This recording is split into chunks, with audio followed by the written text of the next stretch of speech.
Continuamos con Esferas en la Radio.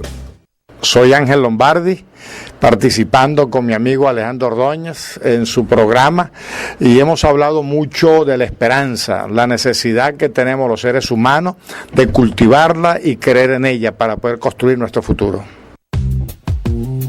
A propósito de la desesperanza, hablábamos entre bastidores donde pasan las cosas más importantes de este programa. Y hablábamos con Tony Romero acerca de la importancia de contribuir a la esperanza y de qué manera los comunicadores y las personas que tienen en su responsabilidad influir sobre la gente pueden lograr justamente que la esperanza sea el bastión más importante para construir un mejor país. Así que gracias a Ángel Lombardi por estar presente en Esferas en la Radio. Continuamos con nuestra entrevista de hoy. Habíamos dejado una pregunta en el aire. Han llegado muchos mensajes de texto, muchos WhatsApp además. Están como emocionados con las declaraciones de Tony Romero a Telecolor para entonces asomarnos en el balcón y poder allí ver la vista que se ve maravillosa. Pero ciertamente hablábamos del liderazgo de la influencia y de qué manera los comunicadores, los que tienen bajo la responsabilidad un micrófono o unas cámaras de televisión, pueden influir sobre la gente. ¿De qué manera tú asumes esa responsabilidad y cuál es el legado que tú quieres dejar como influenciador? Mira, hay una frase que me la copié de Francia Bacon, que dice: al final no importan los hechos, el hombre creerá la verdad que más le complace. Eso es cierto. Yo te puedo decir muchas cosas, pero al final, la persona te va a creer es la verdad que más le complazca. Eso quiere decir que lo que yo diga, lo que yo pueda decir, lo que puedas decir tú, lo que pueda decir un influencer, como se llaman ahora, de radio o televisión, depende cómo lo diga, depende de las fórmulas que yo busque para decirla.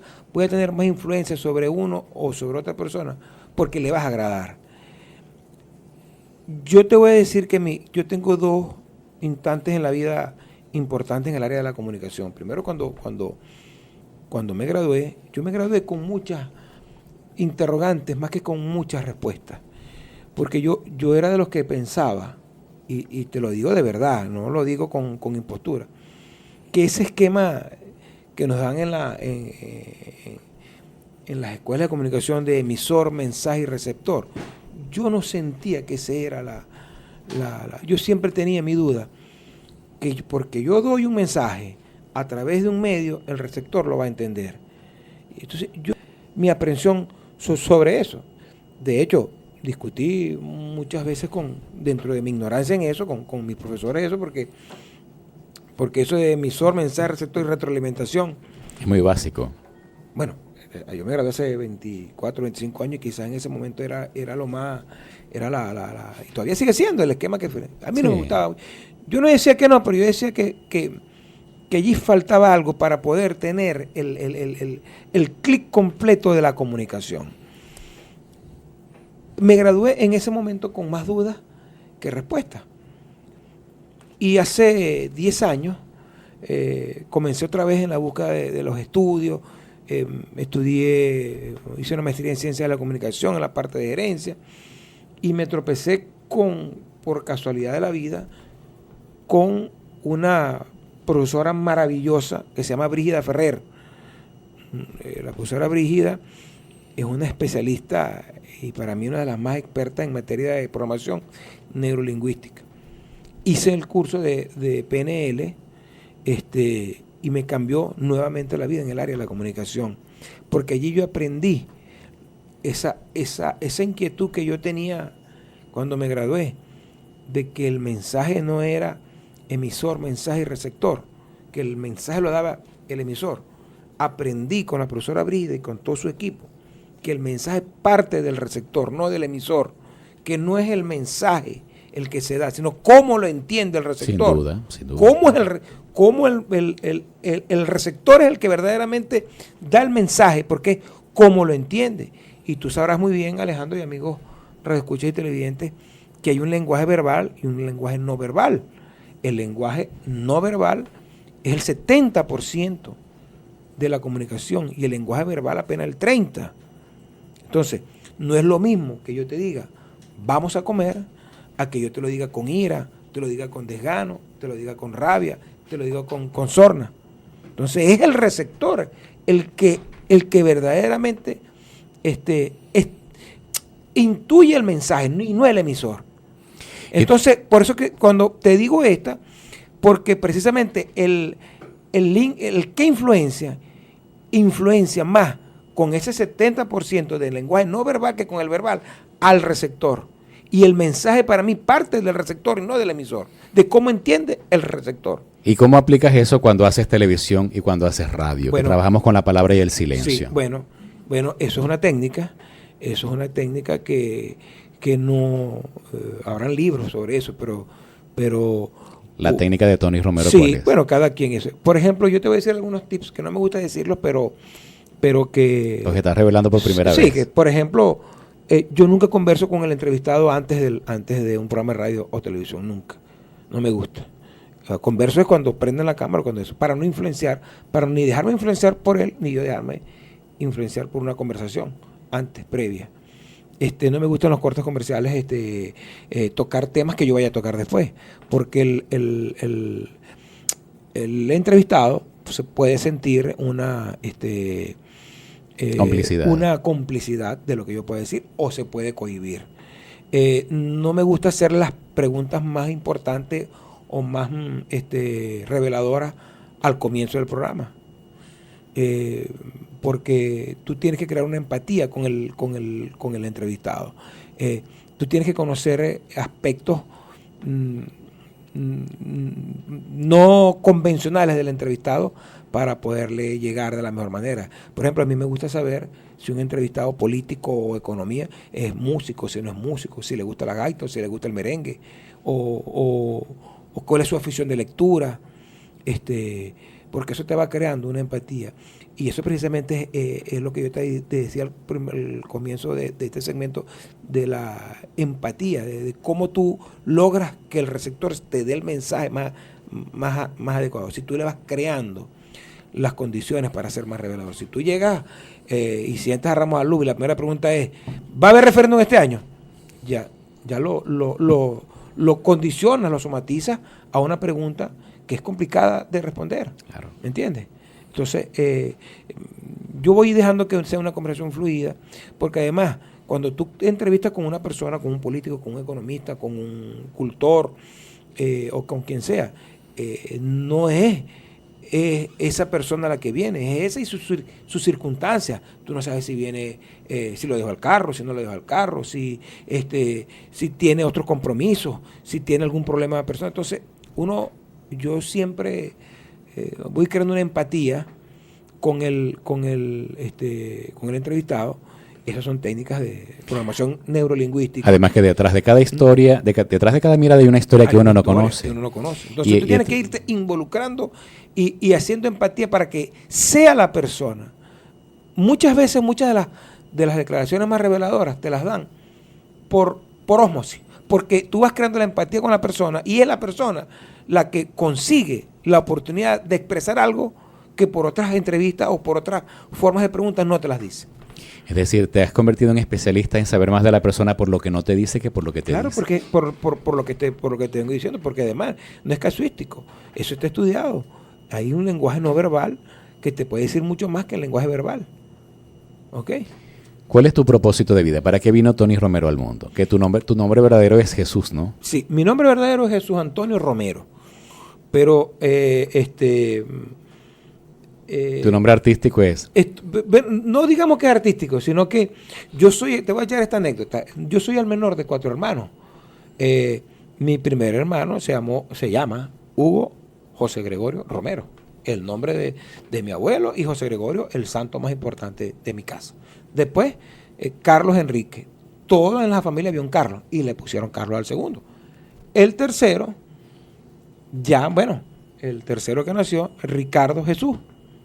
Mi mamá, ya tenemos todos los familiares, ya tenemos el santo, ya tenemos todo. Vamos a poner Ricardo.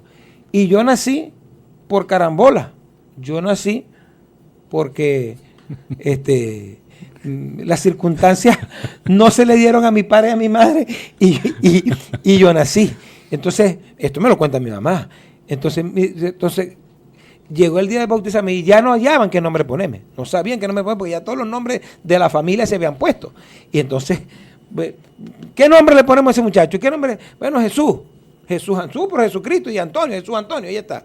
Pero lo pusieron sin convicción. Wow. Sin, tú sabes, en todas las casas hay un Carlos, en todas las casas hay un José, en todas las casas hay un Enrique, ¿me entiendes? Sí, sí. Y el Jesús Antonio no tenía ni pie ni cabeza, simplemente porque ya se habían acabado todos los nombres. Entonces, después que me pusieron Jesús Antonio en mi casa, mi mamá, ¿por qué le pusieron ¿por qué le puse yo a este muchacho Jesús? Ese Jesús no me suena ni nada. Y el Antonio, bueno, Antonio, pues vamos a decirle Tony, pues que es como más simpático. Entonces, por eso me llaman Tony Romero, aunque mi nombre es Jesús Antonio. Pero nadie me dijo Jesús Antonio porque en mi casa, en mi familia, los Jesús ni los Antonios tienen nada que ver. Y los nombres determinan los guiones de vida, además, es como una vibración que genera. ¿Cómo te sientes tú con el Tony? Bien, me ¿Te siento gusta? bien, sí. Tony Sí Romero. Sí, Sí, porque ahora hay la es tendencia. corto y sonoro. Porque es que además hay la tendencia ahora de colocarle el D y apóstrofe, ¿no? Ujú. Jesús Alvarado es Jesús de Alba. Sí. Ronaldo Pérez, Ronald de Pérez. Marlon Suárez, Ronald de Suárez. No serías Tony de Rom. Ahora, para la audiencia, ¿cómo reinventarse en tiempos de crisis? Mira, esa es una pregunta que yo no tengo la fórmula mágica. Si la tuviera, quizás estuviera en el récord Guinness. Pero yo sí te voy a decir qué es lo que yo hago todas las noches. Y yo me acuesto un poquito tarde y me levanto algo temprano. No tengo la fórmula para reinventarse, pero sí tengo la fórmula para vivir en paz. Yo trato, además, mi convicción de familia, yo te decía en el corte comercial que yo trato de vivir con sentido común. Yo creo que la naturaleza nos prodigió de algo muy por encima, por eso somos seres que pensamos, porque tenemos el sentido común. Y yo trato de hacer las cosas con sentido común. Y me acuesto siempre pensando en no haberle hecho daño a nadie, fundamentalmente. Y me levanto siempre con la esperanza de que mi futuro de vida, desarrollo de mi familia y de mis hijos. Yo hace tiempo, y lo puedo hacer, uno más o menos, yo hace tiempo no hago las cosas pensando ya en un futuro para mí, sino pensando en un futuro para los hijos. En esta desesperanza que tenemos en nuestro país, que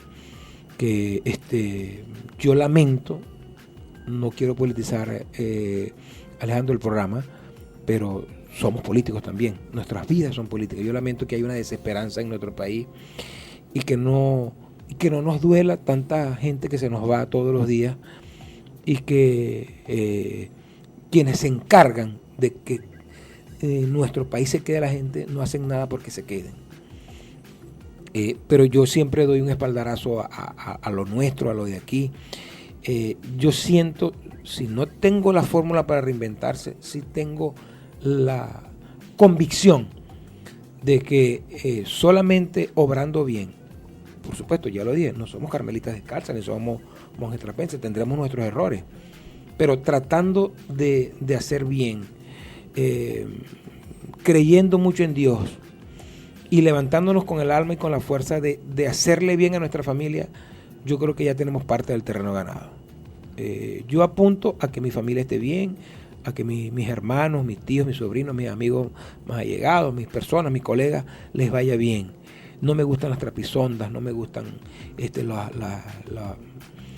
esas cosas que que en lo natural hacemos tanto, que es decir una mentira por decir una mentira. Voy llegando y estás en tu casa y no has salido. No, yo digo, estoy en mi casa y voy retrasado. Yo siento que nos hace falta más entendimiento, Alejandro. Yo te escucho cada vez que puedo, los sábados hasta ahora y los domingos a las 3 creo que te repito. Sí, te repone. Porque tú nos inyectas eso de, primero con tu estilo, con tu voz, con tu forma de ser, nos inyectas ese reposo con el cual debemos hacer las cosas muchas veces. Y yo siento que la fórmula, por lo menos, para seguir con esfuerzo y con empuje, es pensar en hacerlo bien, pensar en no dañar a nadie, que el éxito de verdad, de corazón, el éxito no es solamente crematístico. El éxito tiene que ver con que nos sintamos bien con las cosas que hacemos. Wow, son palabras memorables, Tony. Una leyenda del mundo de la televisión y además ahora en el recuerdo de todos los que han escuchado este programa y que lo tienen en el corazón además. Sí. Tus palabras finales. Bueno, yo te agradezco mucho, Alejandro, a ti, a tu equipo de producción del programa. Te confieso que este tipo de entrevistas las hago muy poco. Te dije, no porque me sienta más ni menos, sino porque no estoy acostumbrado. Digo, hablar en primera persona para mí es terrible, no estoy acostumbrado. Pero conociendo de tu programa, conociéndote de ti, conociendo de lo que haces, me siento home club conversando contigo. Me siento home club, me siento que la cosa es muy fluida y que sé que lo haces no para endiosar a nadie ni para enmarcar a alguien en un cuadro, sino para que nuestras vivencias les sirvan a los demás para el ejercicio diario de la vida. Tú ejercitas, con estos programas, ejercitas a las personas que podemos tener algo que aportar, ejercitas eso que es la cotidianidad y haces que nosotros, esas cotidianidades en las cuales podemos tener cierto éxito, se las transmitamos a los demás. Y eso te lo agradezco yo como zuliano, porque eso nos sirve a todos los zulianos que te escuchan para seguir adelante. Para mí ha sido un privilegio, Tony, no solamente compartir como ser humano, sino que hayas compartido todo esto con la audiencia, porque sin duda ha sido inspirador para muchos que están en la desesperanza y sobre todo darse cuenta que eres un ser humano de carne y hueso y que además tiene una fórmula muy especial. Es acostarse todos los días sabiendo que le hiciste el bien a alguien, aún sin saber a quién, porque inyectamos energía a través de un micrófono, a través de una cámara de televisión. Dios te bendiga, Tony. Amén. Te voy a decir a los colegas, a los amigos, colegas, a los estudiantes que siempre me preguntan, quiero decirlo, algo que suena perogrullo, pero no lo es. Colegas que están comenzando en esto, lean. El ejercicio del periodista es la lectura, porque nosotros trabajamos con el pensamiento, así como el que hace ciclismo tiene que ejercitar las piernas, ¿verdad? Para poder hacer buen ciclismo, o el que nada tiene que ejercitar los brazos y las piernas. El ejercicio del periodista para poder preguntar bien es leer, es ejercitar el cerebro. Solo cuando leas mucho podrás preguntar mucho. Así es. Diseña un inventario de tus momentos memorables. Impregna a las personas de momentos inolvidables que cuando te recuerden bendigan haberte conocido. Y bien, nos escuchamos el próximo fin de semana. La división audiovisual del Grupo Esferas presentó Esferas en la Radio con Alejandro Ordóñez. Un espacio para reflexionar sobre nuestros resultados. Esferas en la Radio con Alejandro Ordóñez.